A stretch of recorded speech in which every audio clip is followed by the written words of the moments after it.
Right, so good evening.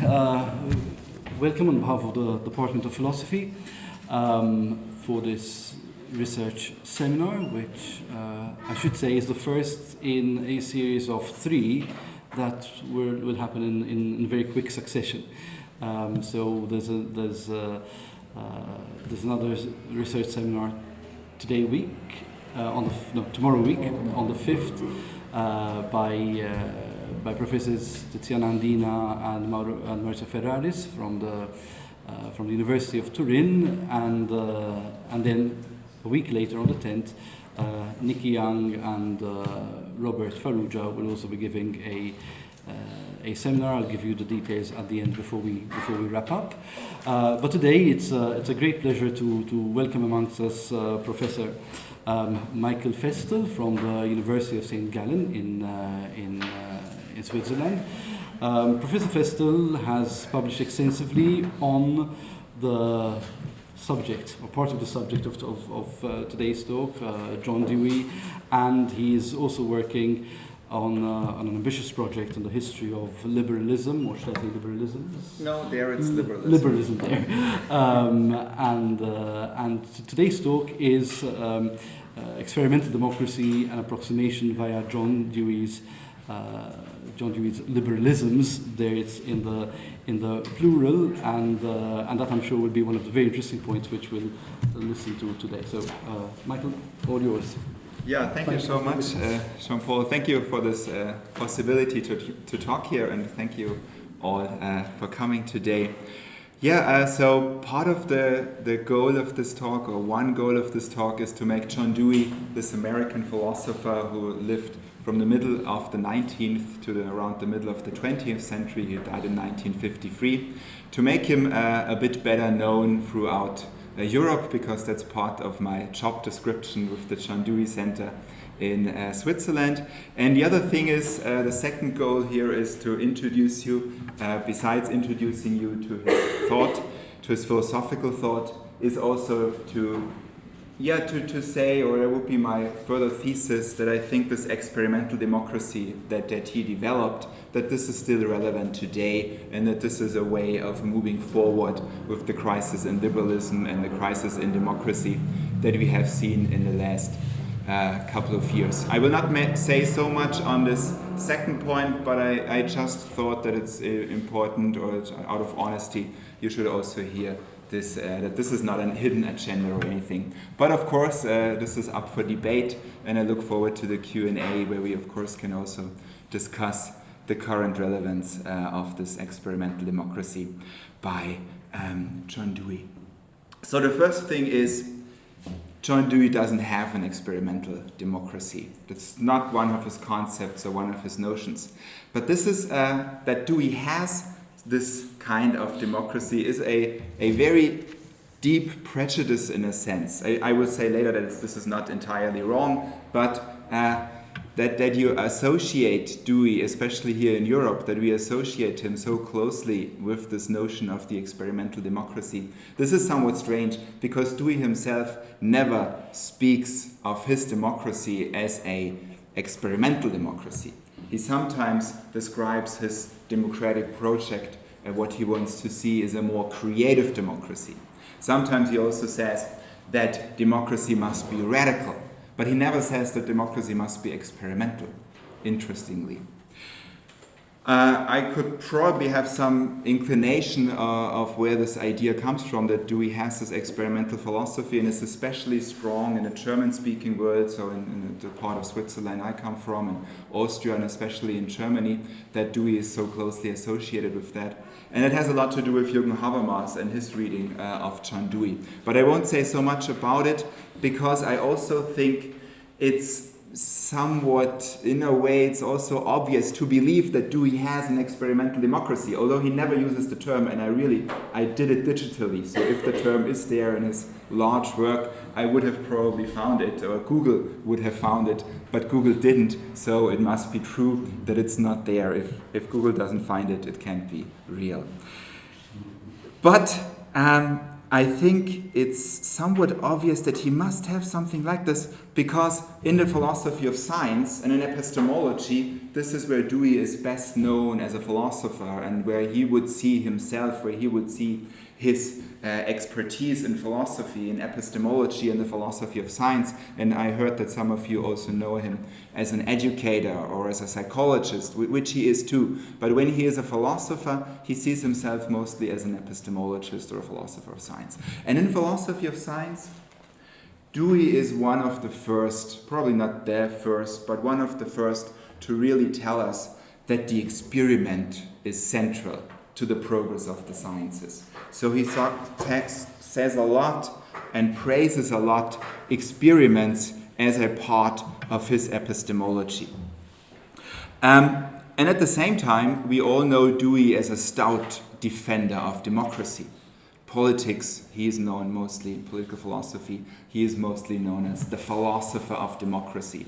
That's how he is often called, America's philosopher of democracy. So it seems obvious to merge these two things, right? His work on experimentalism, on this notion of the experiment, and where he stands politically, to merge this, and then you get the idea that Dewey has an experimental philosopher.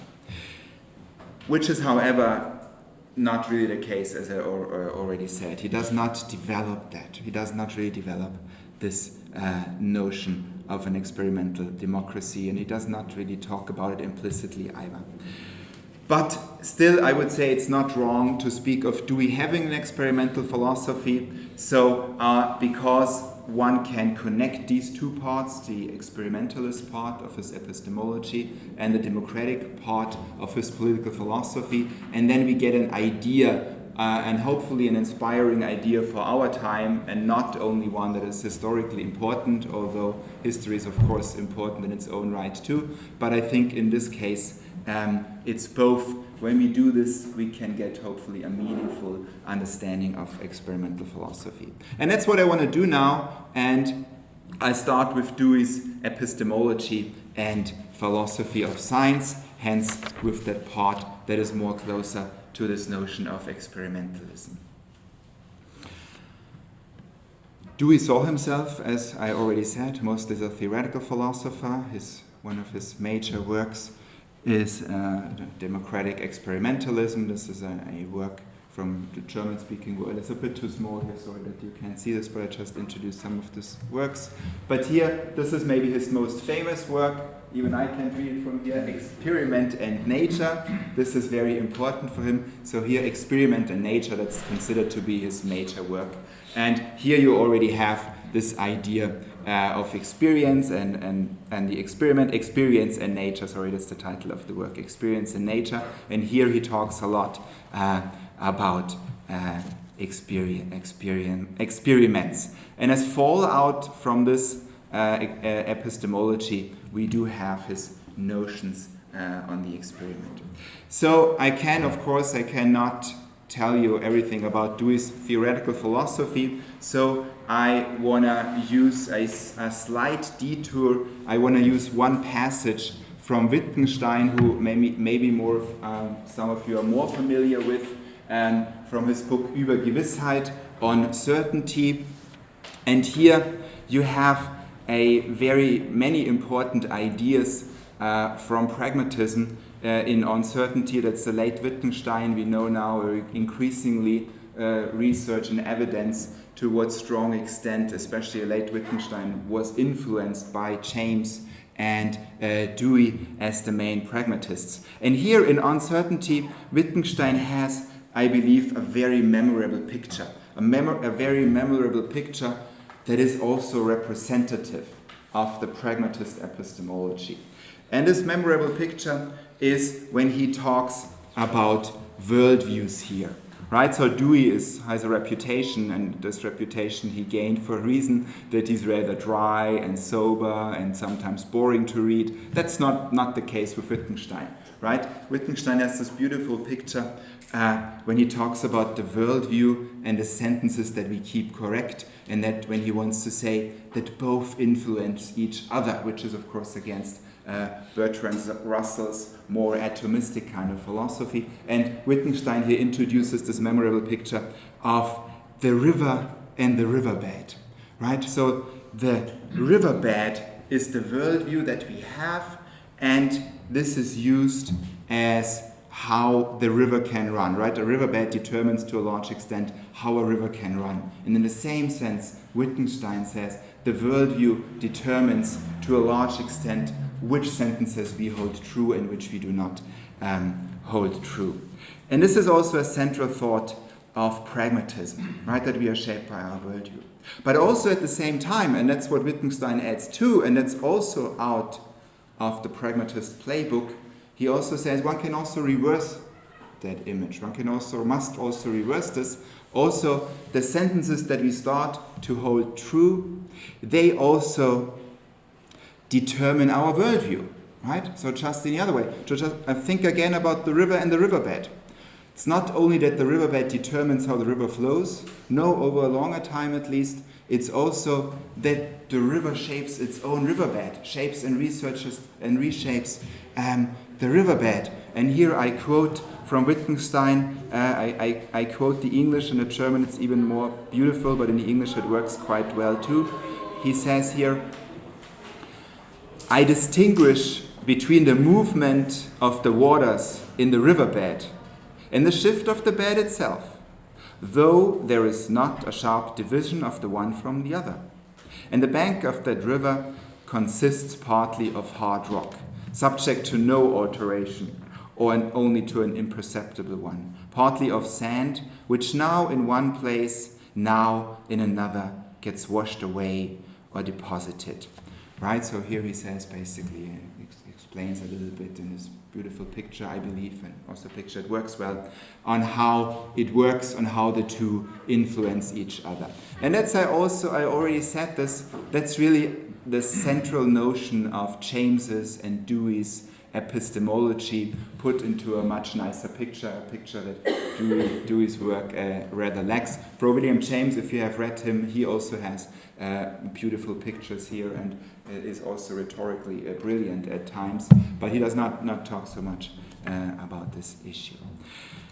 Decisive about Dewey, and that distinguishes him from James and from Wittgenstein, where I think he makes one step further in the right direction, I believe.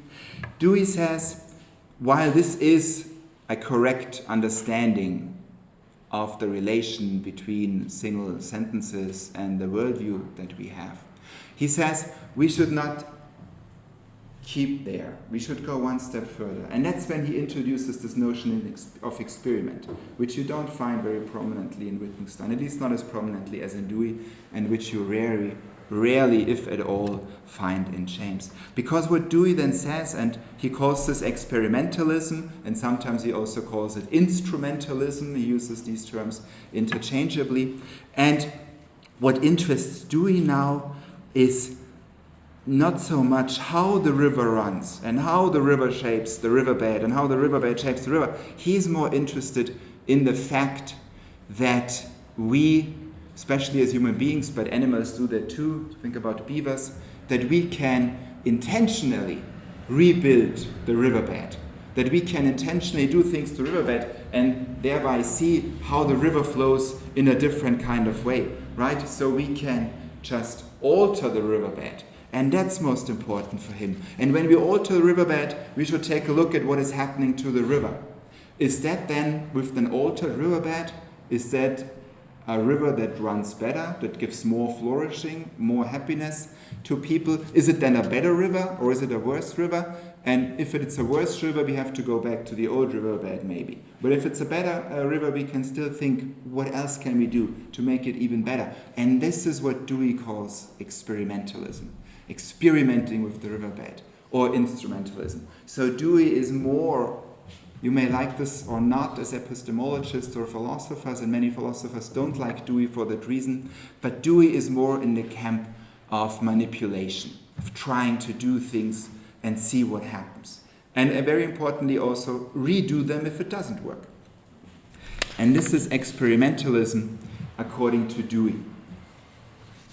In this sense, Dewey's notion of experiment differs from Karl Popper's more famous notion of experiment. I think most students are familiarized with Karl Popper's experiment. For Popper, experiments are conducted to test hypotheses that we conceive in thought. Right? So first there is a thinker, he comes up with a hypothesis and tries to falsify a previous hypothesis, which is basically a similar thing.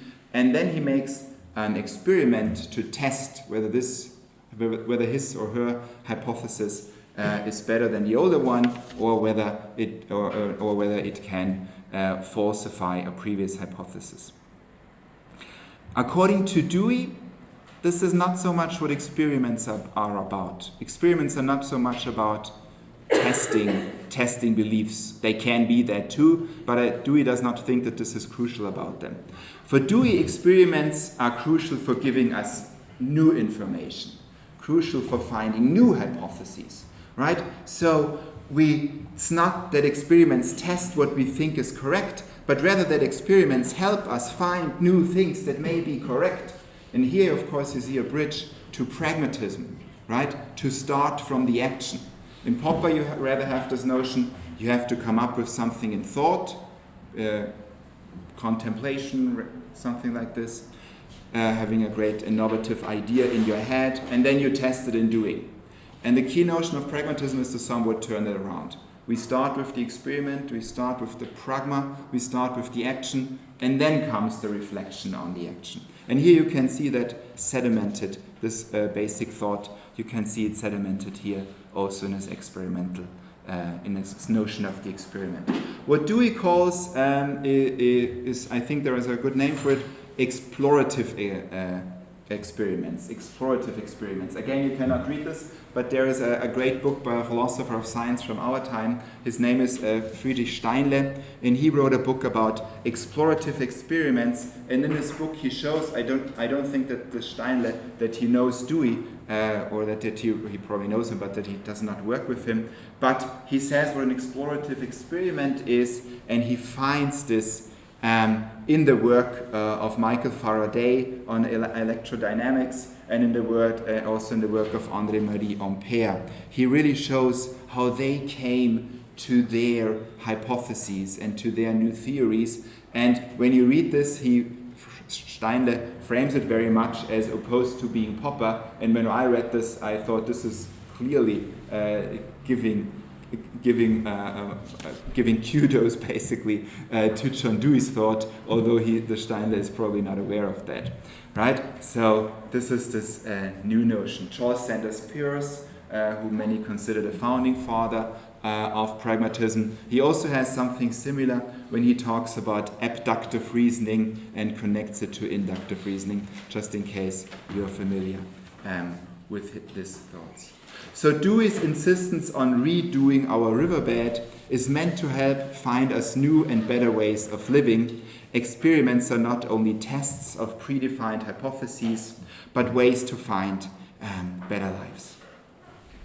And also Dewey, but I see that I have to speed up a little bit, Dewey also shows us here, that's also part of his psychology, of his work, the reflex arc concept in psychology, that it's very prominent, that he says, mostly we get good new ideas and we are forced to change the riverbed, metaphorically speaking, we are forced to change the riverbed when we encounter a problem. So a problem is that kind of idea that very often starts and forces us into experiments. So that's also important here too about notions of democracy. But I skip here a little bit part of my presentation. In a way, I now come to the democracy part, and in a way you could also say, if Dewey ever wrote a genealogy of democracy, it would possibly also be similar to this idea of the river and the riverbed. How do we know that philosophy is the best political system? Well, first of all, we do not know, but many of us believe in it, and it has won the day in many countries and has become one of the dominant systems, because Dewey would say, well, there have been a lot of experiments with different political systems. And this democracy thing, that seems to be one that's working very well for many people. That's why before 1989 it was not the democratic countries that had to build a fence, right? So his major idea is not to give you some substantive arguments for democracy, but it's mostly about, out of many experiments, many people, many countries chose this one because this seems to be the riverbed in which their river of life flows best. So this is how you see how his epistemology basically, I believe, bleeds into his political philosophy. I now come to what is more or less like the second part, namely Dewey's political contributions, what I call Dewey's liberalisms, or Dewey's experiments in living, you could also say. So Dewey was a very important public intellectual in his time. Very, very important, especially in the United States of America. He is not important as a political philosopher, not even today, and that's because he did not really write a big treatise on political philosophy. There is The Public and Its Problems, but this is more like an occasional writing where Dewey is angry, mad at Walter Lippmann for his expertocracy, which is against democracy, so he writes something very quickly, but he has no substantive work on political philosophy. So it's a little bit hard to say when you want to know what experimental democracy is and how you speak about the democracy part. One thing Dewey always insists on, but that stays rather in the abstract, is that he says democracy is not about institutions, democracy is way more, democracy is a way of life. But this is for him also his reason why he does not see that he should write a big work on democracy. So he never wrote this political philosophy, which I find is a pity, and that's why he does not really play a big role in contemporary discussions of political philosophy. But just to give you an inkling of the role Dewey had, especially in the United States, in the first half of the 20th century, Henry Commager, he wrote The American Mind about these years, the 1910s to the 1940s in America, and I quote from him, he says, Dewey became the guide, the mentor, and the conscience of the American people. It is scarcely an exaggeration to say that for a generation, no major issue was clarified until Dewey had spoken. This is from that book, The American Mind, of the first half of the 20th century. So if Dewey lived today, he would probably have a weekly column in the New York Times or something like this, like Paul Krugman, but more interesting and more philosophical, less economic. But so this is where I want to take a look at now. How does democracy, how does a political philosophy emerge through the writings that in which he contributed to the public in his time, to the writings that he praises in the quote that I just gave you. And in these writings, as sort of preliminarily, but it also he also says it explicitly very often, Dewey really bets on liberalism. He very often says that this is liberalism, and what you are doing is not liberalism. So he insists on that notion, right? Of course, there are reasons why you can be critical of liberalism, and Dewey is very often critical of what many people call liberalism, but he does not want to give up that notion. He's sometimes close to socialism in the definition of his time, in a British definition also, which is more social democratic, and still he never says of himself that he's a socialist. He always wants to stick to this notion of liberalism. And when he does it, he mostly means it, it's a bit simplified, but I think there is some truth to it. He means it in the American sense of the term, as opposed to the European continental sense of the term. So Dewey says he's a liberal in the sense in which Barack Obama and Joe Biden are liberals. They are liberal in this American understanding because they want a more universal healthcare, for example. Whereas in Europe, the liberal parties, they are mostly the parties who want to keep that to the private sector and to cut it down. So that's sometimes a bit strange. There are historic reasons for that. But this is the notion in which Dewey, the American notion, the more social democratic notion, in which Dewey talks about democracy, and that I want to talk about here. So how does he comment on that? And this is where this notion of the plural of liberalisms comes in, that I invented in a way. And people are always asking me when I give them the title of the talk, is that a typo? Shouldn't that be liberalism? And then I say no. So usually now I write already in the first email, the pluralism is intentional. So now I want to introduce you to what I believe are 4 different phases in John Dewey's liberal thinking. I mean, the guy got 92 years of age, so it's not so surprising you change your mind every once in a while, and especially so when you're 92, you have changed your mind probably quite often, right? So he has 4 different phases of liberalism, I believe, and that's part of a larger project on a book on liberalism, on the history of liberalism, where I want to give Dewey a more prominent position and where I also elaborate on this. The first phase of Dewey's liberalism, his first liberalism starts in his late 20s. That's in the 1880s. This phase is largely simultaneous with the progressive era in the US. Teddy Roosevelt, most of all, starts to build the welfare state and distinguishes himself as a trust buster, ensuring that large companies no longer dominate markets. Dewey is very much in the affirmative, and he writes relatively little about politics. The early Dewey does not write a lot about politics. He's not yet a public intellectual. But in a few things he does write, for example, his book Ethics from 1908, he criticizes the existence of a class of super-rich who have disconnected themselves from the rest of the population and live off accumulated capital.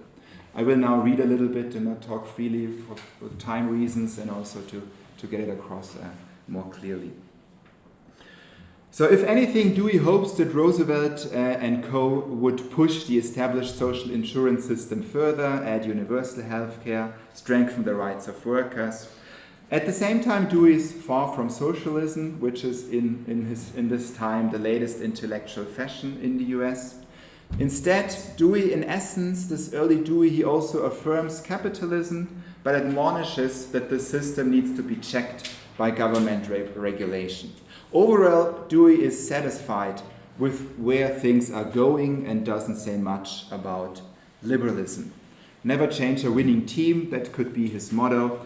Don't fix it when it's not broken. So Dewey is happy in the progressive era. To now get to the essentials and to help you navigate through that a little bit more, I introduced this grid. Don't worry, it's not fancy or anything, but it's just a helpful thing, I think, for you to follow my talk. So it has 3 categories: satisfaction with political situation, the desired level of state involvement that he has, and the critique of capitalism, basically only low and high, and this is not rocket science, and I don't mean it in that way, it's just meant to be a nice and welcoming thing to you, the listeners. And here already, of course, you have these 4 phases. You get it? You get the grid? And we see if it helps. If you don't like the grid, you don't have to take a look at it. And these are the bars. So, in this first phase, that's what I just talked about. He is happy in the progressive era, right? So the satisfaction with political situation is quite high. This will make more sense once we have comparisons. Desired level of state involvement, I start with an intermediate level. And the critique of capitalism, it does exist. That's why he is in favor of the trust busters and all, but it's not very articulated or anything.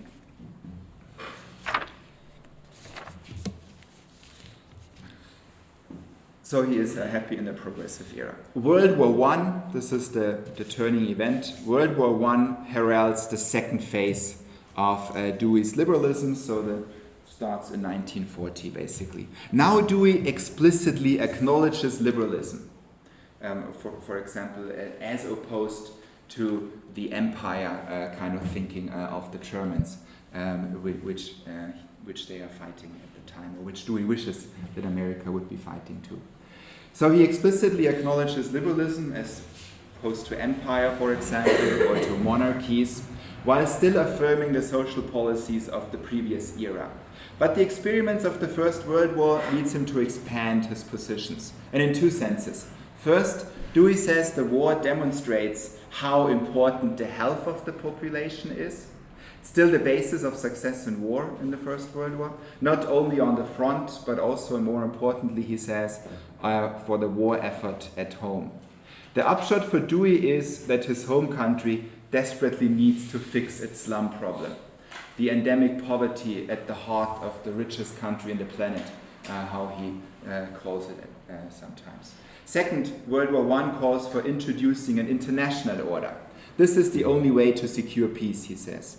At the same time, Dewey is skeptical of the League of Nations. He argues that this League of Nations would only perpetuate the imperialist order the English and the French have created. So he wants something else, not the League of Nations, but something more, something supranational. His only major theoretical book on democracy also falls in this era, the one that I've already mentioned, The Public and Its Problems, from 1927. In it, he affirms, again, that no radical steps are needed and explicitly rejects socialist efforts for abandoning private property of production factors. Finally, Dewey underlines that sustainable change can only come gradually.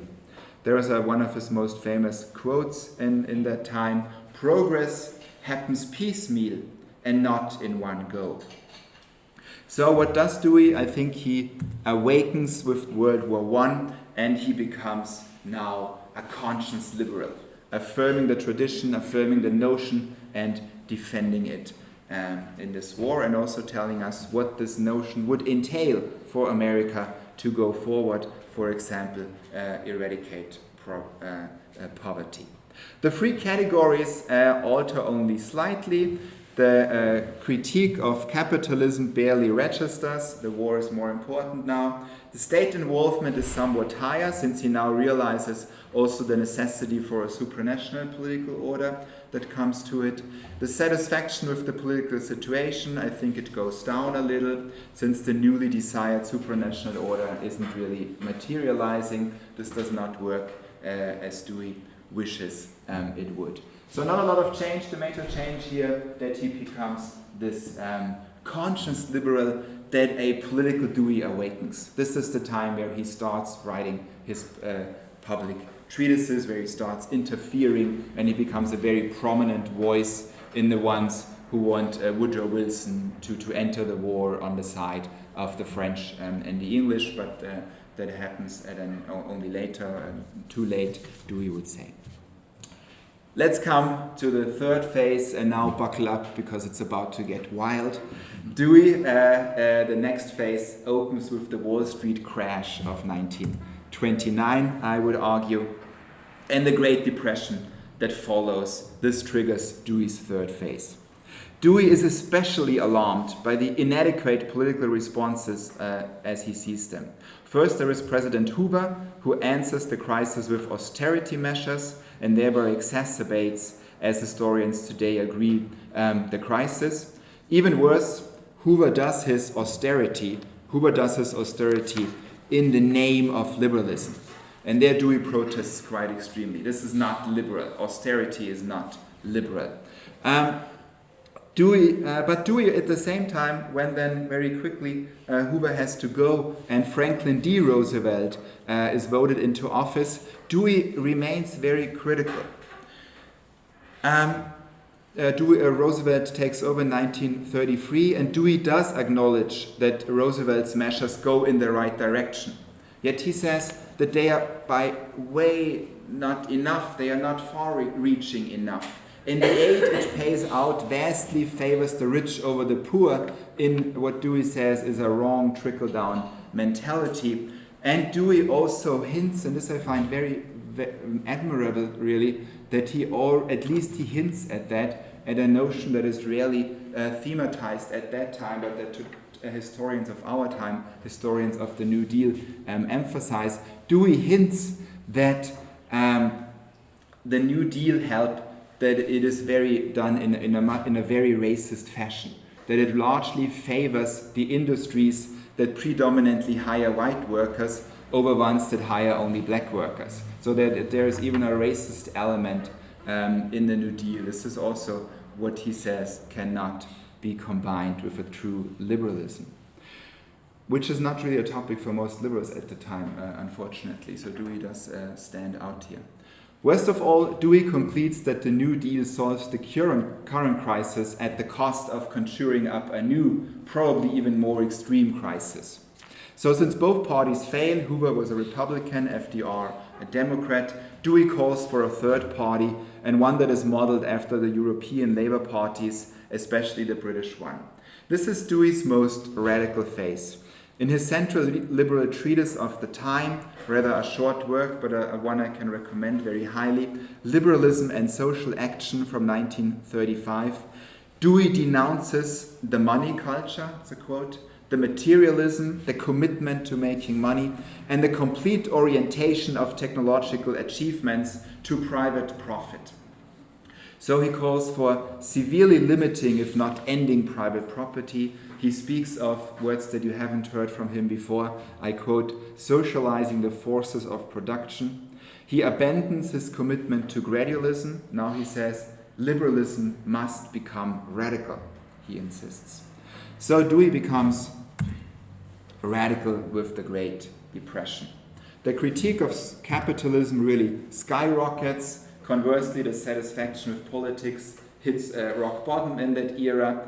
The desired level of state involvement rises, but not so extremely, I would say, since at least the New Deal does, at least to an extent, what Dewey wants. But he wants this involvement in a different kind of way, as I already said. That's so far into the third era. Are you still with me, or am I overdoing it here? No? Okay, that's great. Thank you so much for your attention. So then let's come to the third era. That, I would say, starts with the 1930s, maybe middle or late 1930s. The New Deal measures, by the mid of the 1930s, the New Deal measures begin to take effect, and the American economy moves back on track. The mobilization for World War II then accelerates this development. In the process, capitalism has become less unhinged than in the time of Hoover, still too unregulated, especially in America, for Dewey's taste, but at least better. Dewey also makes peace with FDR, with the second Roosevelt. He even comes to admire his qualities as a commander-in-chief in the Second World War. Still, he will never vote for him, interestingly. He always votes the man who calls himself the socialist candidate. But that will be a different, also interesting story, but a different story. Dewey is less critical of capitalism again, a reconciliation that is also driven, I believe, by the fact that new and more dangerous enemies arise. Fascism, National Socialism, Bolshevism, these demand Dewey's liberal attention from now on. And that's where his fourth phase begins, so it's like roughly 1938, it's a bit hard to determine. The central work of this late era or of this last liberalism, is Freedom and Culture from 1939, Freedom and Culture from 1939. Based on the new European threat, Dewey trades a primarily economic point of view for a political one. How can liberal values survive the fascist Bolshevik pincer attack? That becomes his main question. And one of the things Dewey now highlights is that free markets are an inherent part of a free political order. The first time that he really recognizes the market as such as something quintessential liberal. As such, so he says free markets are a safeguard in a sense against totalitarianism. Markets tend to, and now I quote Dewey, markets tend to encourage freedom of discussion, criticism, and voluntary associations, and thereby set a gulf between a country having suffrage and popular representation and a country having dictatorship, whether of the right or of the left. Hence, ending the regime of private property, which we found here, is no longer on Dewey's agenda. At times, he even anticipates in this work from 1939, he even anticipates the Cold War liberalism of philosophers like Karl Popper and Isaiah Berlin, though I would say there is a strong separation still to Friedrich August von Hayek. But there is really a lot that his sounds similar to what Berlin and Popper will then say. Besides this retraction from the previous era, Dewey doubles down on the idea that a culture of freedom must transcend all aspects of life. That's why he has the title Freedom and Culture.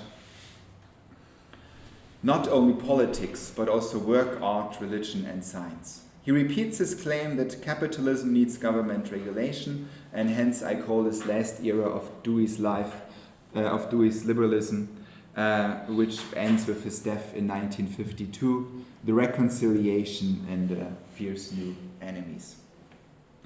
The critique of capitalism is now lower than ever. Dewey even sees it as a potentially positive force. Still, he doesn't take back the idea that capitalism needs to be curbed by government regulation.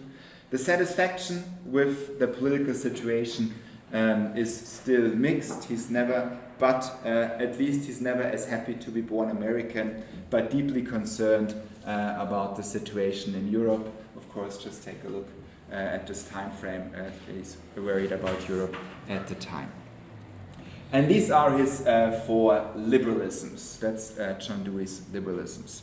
So what do Dewey's liberalisms and his notion of experiment, well, what do they tell us about the notion of experimental democracy that I here tried to read into his work? So I come to my conclusion.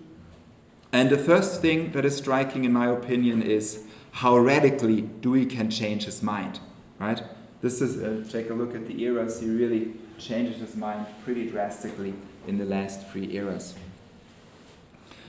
This is all the more noteworthy since Dewey deserves his reputation as a very sober thinker. But taking a look at the red bars shows that there are drastic changes in his assessment of capitalism, going up and down. So his experimental philosophy, is that fickle, is it shilly-shally? And my answer would be yes, it is. But it's a shilly-shalliness, a fickleness that is probably simply the flip side of open-mindedness, of opposing essentialism and dogmatism, of being, in one word, experimentalist. Isn't that what experimentalism is about, to be ready to change your mind? We can hence determine that experimentalism is the opposite of traditionalism or essentialism. There is not one fixed way of doing things which we could always rely on. Like Rousseau says in Emile, I would rather be a man of paradoxes than a man of prejudices. I think that would also be true for Dewey. But a look at the 4 eras also shows, obviously, take a look at the dates here, that Dewey doesn't change the riverbed, his worldview in Wittgenstein's sense, for no reason. There is World War I, there is a Great Depression, there is the rise of totalitarianism, all very disruptive events. So when we change the riverbed, we often do so because the original flow of the river is blocked. This at least triggers the more drastic changes in the riverbed. Hence, we don't just do it for fun, right? This is not a shilly-shalliness per se or anything. Which is another reason why I wouldn't call Dewey fickle. Once old habits, customs, no, not fickle but experimentalist, right? So once old habits, customs, and thoughts are rejected, one needs to move. And this is where Dewey's account of the progressive dimension of problems blocks in our rivers register. This is the second aspect, I believe, of Dewey's experimental democracy. In the face of problems, we adapt to new situations. The third aspect of an experimental democracy is that there still is something that isn't negotiable. Das harte Gestein, the hard rock in Wittgenstein's tense, the hard rock, in Wittgenstein's metaphor. So there is something that isn't negotiable still. After all, Dewey's 4 different phases are all phases of one political conviction, namely what I call and what Dewey always insists on calling liberalism. Hence, there are some goals that always remain the same. Dewey at one point defines liberalism as the, quote, ideas of liberty, of individuality, and of freed intelligence. And he says that these are of, quote, enduring value. In this sense, the democratic experimentalism goes beyond experimentalism in the sciences, and hence beyond Wittgenstein's metaphor. It's not only about inquiring how the river runs and how the riverbed changes, but we must determine where the river should run to, in which ocean we want it to flow, so to speak. When it comes to experimentalism in politics, we can determine our goals and are not forced to simply accept how something is. So there's a normative dimension, right? Try to avoid the term, but there is a normative dimension. You can like it or not. There is a normative dimension. You have to make a decision here. Of course, Dewey would emphasize that nothing is exempt from experimenting with. So even liberalism or democracy don't have the status of eternal values. Enduring is still not eternal. But they have been tested in experiments so often that for the time being, unless radically new information comes in, there is simply no need to question them. Right? So the liberalism per se itself, this liberty, individuality, and free intelligence. For now, we simply have no reason to question it, and we do not question things just for fun. And this is as enduring, or if you want to use that notion, as eternal as it gets in pragmatism, right? Something that we have no reason to test it, to challenge it right now. The fourth and last aspect of Dewey's experimental democracy is that we should try as far as we can to improve society's ways of coping. In that sense, Dewey speaks of himself as a meliorist, so someone who wants to improve things, someone who does not believe in perfection, but who believes in improvement. Hence, experimental democracy in Dewey's sense is a plea to search for new riverbeds of the political with the goal to find one in which we can all swim better than the one in which we swim today.